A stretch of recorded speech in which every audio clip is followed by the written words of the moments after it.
My name is Sam Vaknin. I am the author of Malignant Self-Love, Narcissism Revisited.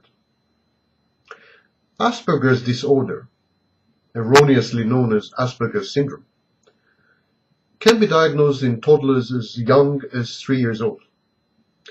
Narcissistic personality disorder cannot be safely diagnosed until late adolescence. And still, Asperger's disorder is often misdiagnosed as narcissistic personality disorder.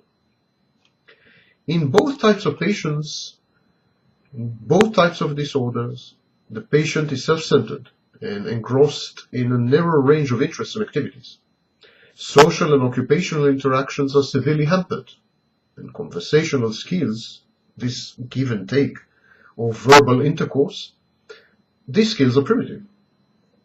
The Asperger's patient body language, his eye-to-eye gaze, his body posture, his facial expressions, this body language is constricted and artificial, and it's, in this sense, very similar to the narcissist.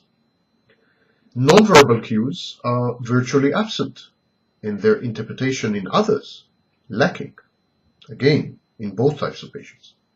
And yet, the gulf between Asperger's and pathological narcissism is vast. First of all, the narcissist switches between social agility and social impairment voluntarily. His social dysfunctioning is the outcome of conscious haughtiness and arrogance.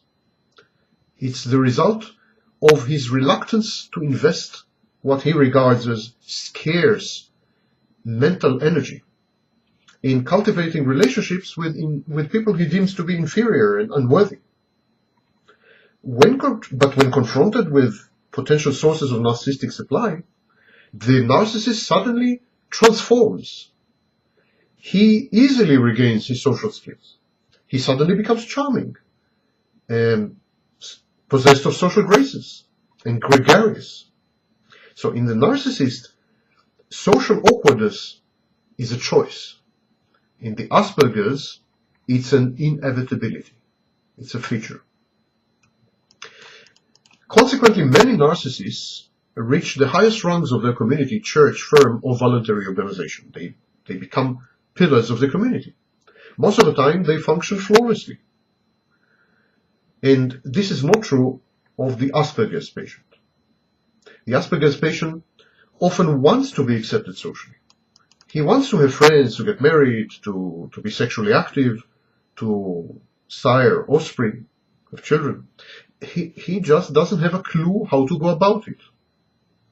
The Asperger's affect, his ability to express emotions, is limited. His initiatives, for instance, to share his experiences with his nearest and dearest, or to engage in foreplay with an attractive counterparty, his initiatives are thwarted. His ability to divulge his emotions, this ability is stilted. He is incapable of reciprocating, and he is largely unaware of the wishes, needs, and feelings of his interlocutors or counterparties.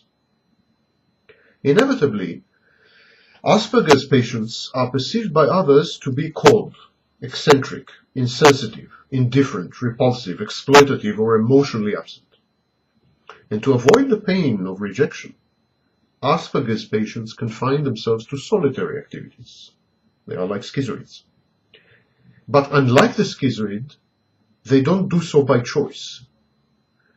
They limit their world to a single topic, hobby, or person, and they dive in with the greatest all-consuming intensity, excluding all other matters and everyone else. It is a form of hurt control, pain regulation.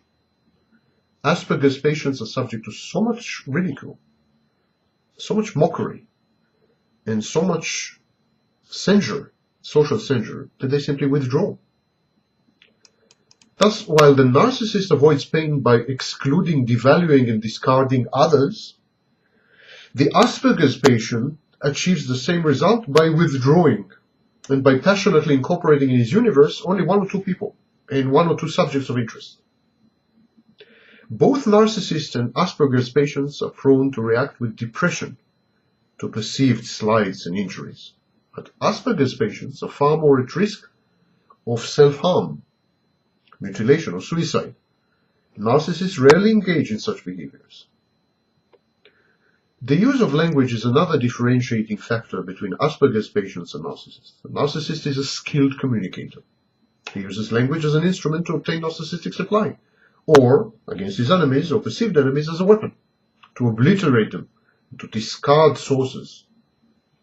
Cerebral narcissists derive narcissistic supply from the consummate use they make of their innate verbosity. Not so the Asperger's. The Asperger's patient is equally verbose at times and taciturn on other occasions, but his topics are few and thus tediously repetitive. He is unlikely to obey conversational rules or etiquette.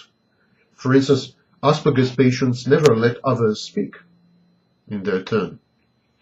Nor is the Asperger's patient able to decipher non-verbal cues and gestures, or to monitor his own misbehavior on such occasions.